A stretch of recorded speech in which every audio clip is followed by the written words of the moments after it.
What's up mga technician? Nagbabalikin tayo with mga technician. Sa mga hindi pa nagsusubscribe guys, subscribe na kayo.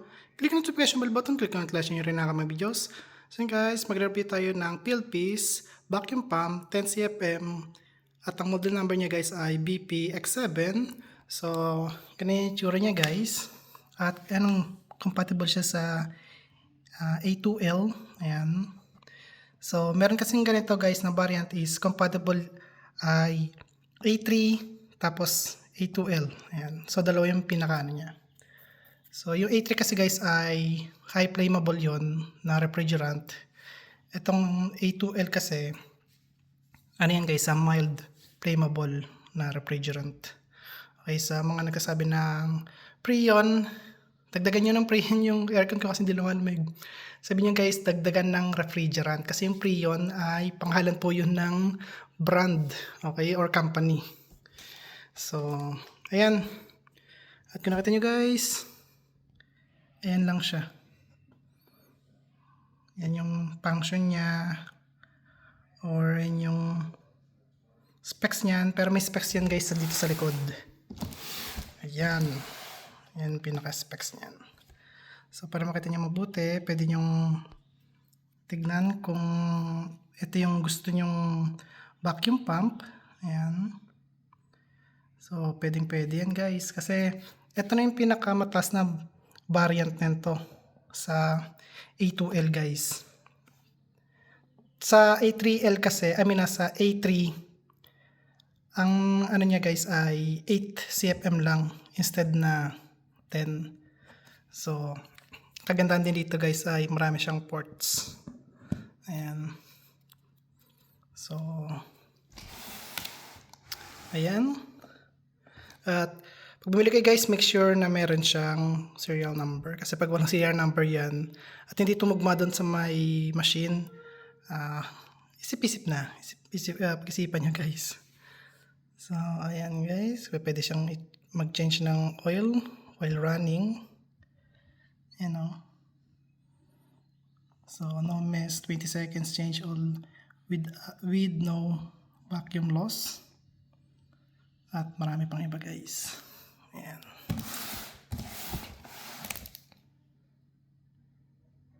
So, buksan na natin to. Panginantay natin. So guys, kung tatanungin niyo ako kung available to sa Pilipinas, meron po guys sa Pandacan, Manila. Nakita ko yung page nila pero hindi ko alam kung ano yung pangalan ng page na kalimutan ko na guys yung page nila, pero nakita ko yung ano nila yung ganito. So, para tag dito, hindi na i-convert from 120 to 240. So, yung doon sa kanila is converted na po yun. Parang Euro tsaka ano yata yun Europe at tsaka Australia na na variant guys. So, ayan, pag binuksan nyo, kailangan isa lang yung tape. Kasi pag ito multiple tape na, alam niya na guys, nabuksan na siya. Ganyan dapat.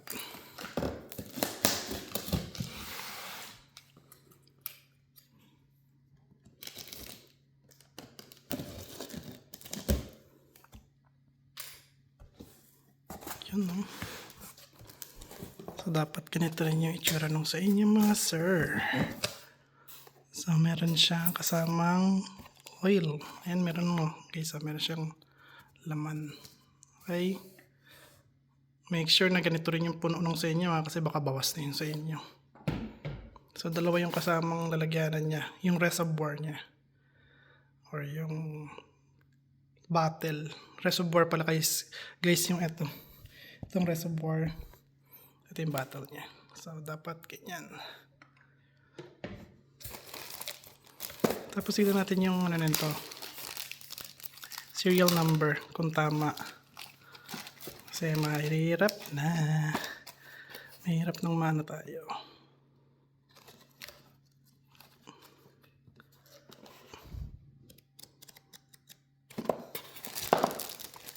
Hindi. Wala dito.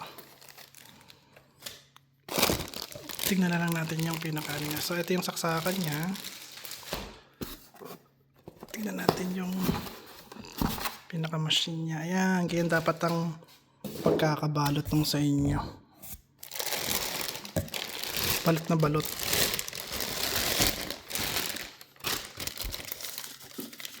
May sila kay gel po.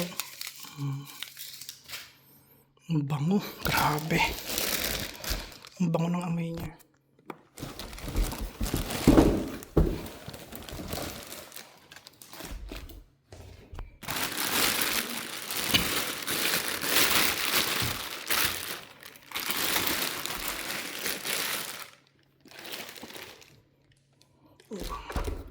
$10 kilo.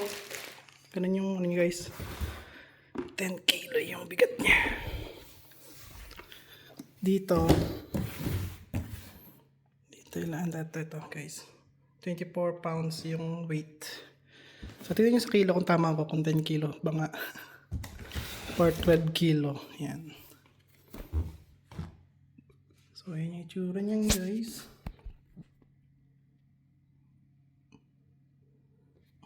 Galing na.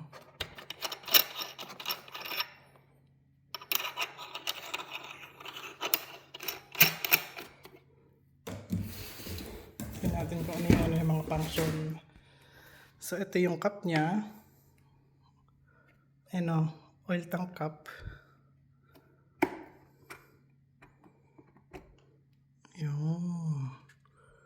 Yun pala yun, no.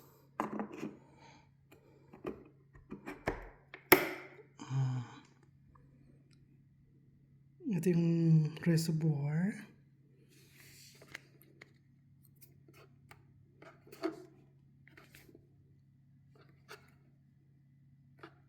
Parang tigas.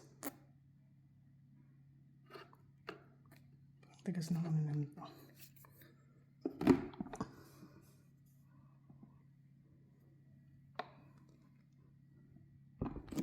Matigas nga siya guys. Ay! Tumulo na. Ito yung... Ano nga natin yun? Tumulo na yung pinaka-oil niya.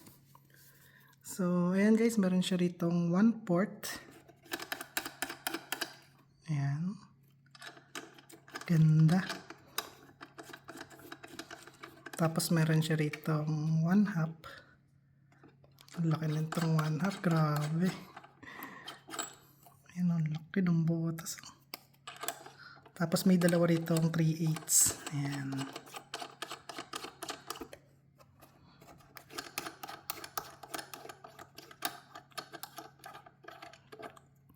Ayun o. So ayan mga sir, tumalong aso namin kaya maingay. So ayan siya. At dito ilalagay yung mga bottle.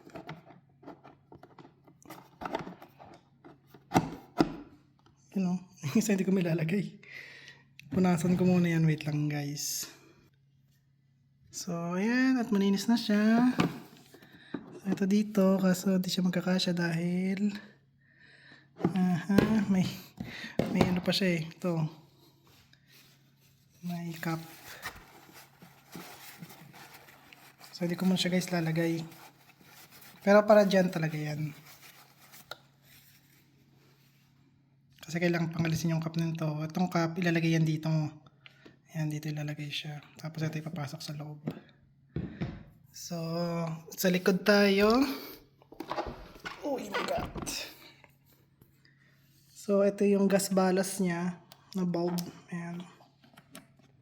Tapos ito yung sa power switch. Ito yung sa outlet natin guys. So, ilalagay dito yung, sa AC cord. Dito ilalagay tapos lalagay ito. Ipanlalak to para hindi matanggal. Dito tayo sa may kabila. Bigat talaga.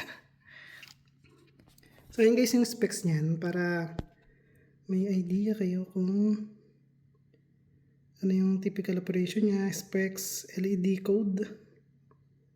Ayan siya.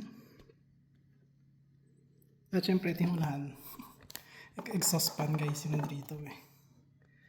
So, ayan lang at i-ano natin to guys, power on natin.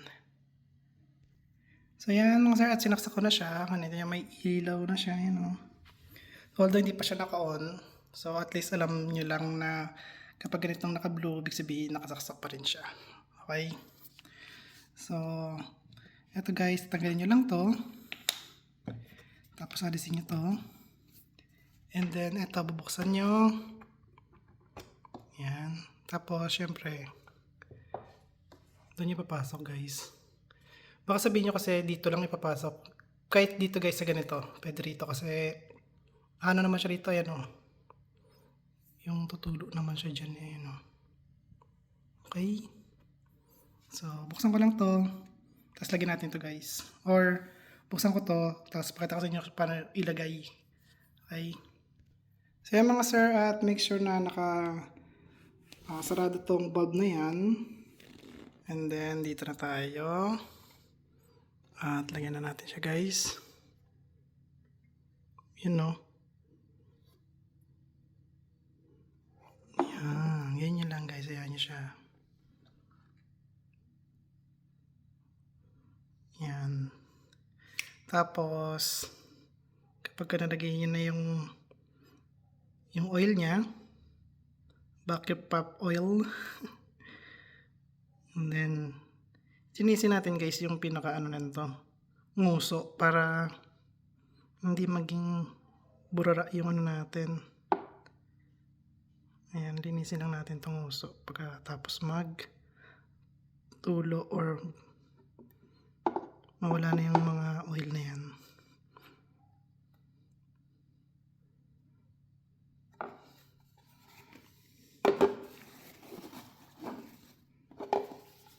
Tapos to, ilagay dito.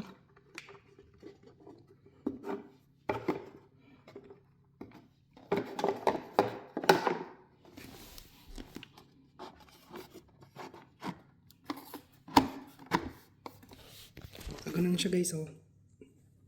Yan. Saktong-sakto doon sa may pinaka ano nyo. Sa may pinaka bulb niya. Yan, at sarado na natin to. Yun. So ngayon, gamitan natin to guys nung vacuum gauge. So ito siya. Mga sir. MG44 wireless vacuum gauge. So ito yung last video natin. Pinakita ko sa inyo kung ano yung nito, function. So, ngayon, tanggalin lang natin to. Ikabit ko muna guys para mabilis lang yung video guys. So, ito mga sir, hindi dapat talaga to dito ilalagay, okay? So, kaya ko lang to dinedemo sa inyo ng ganito para makita nyo lang kung gaano kahalaga yung mas may decent kayong vacuum pump, okay?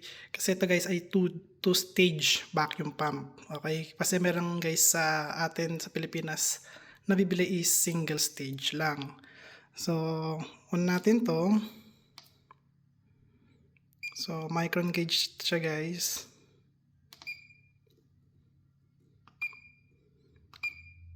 So, ayan, tingnan natin yung ano niya, yung binabacuum niya per minute. Ayan.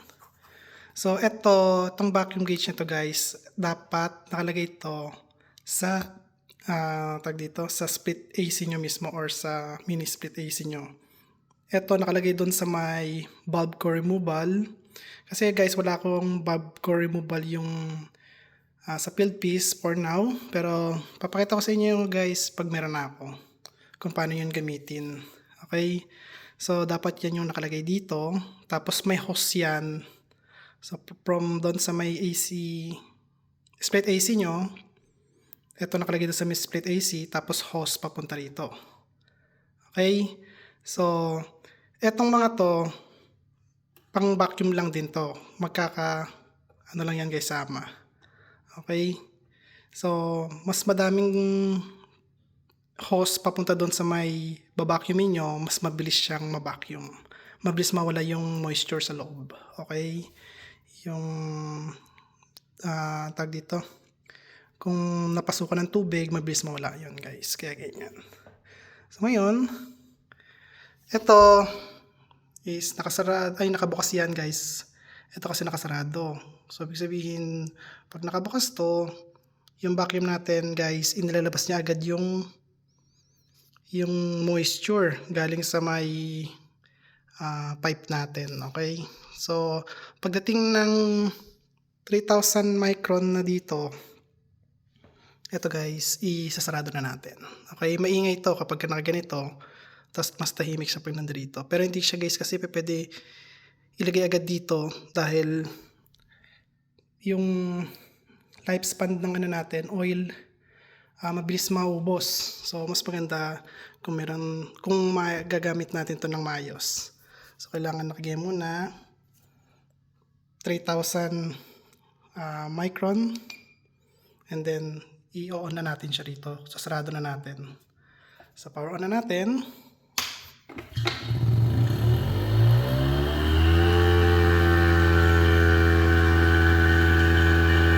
Oh, bilis.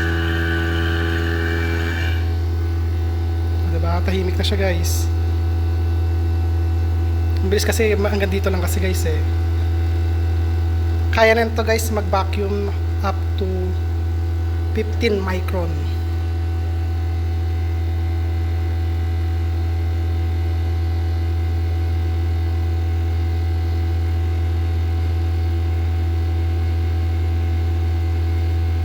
Balik ako guys kapag ka 15 micron na siya. Tagal niya pala guys. Ang tagal niyang maka 15. So nakailang minuto na rin pala ako. Tagal eh. Okay na yan. Saka na. Tatagalan ako dito guys. Pag nag-antay ako dito.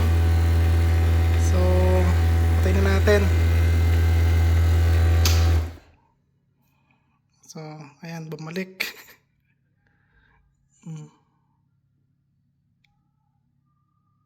So, ibig sabihin pala may ano to, may singaw. May singaw yung ano ko dito.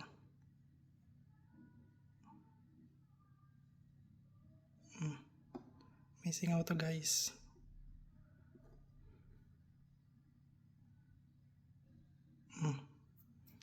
Singaw.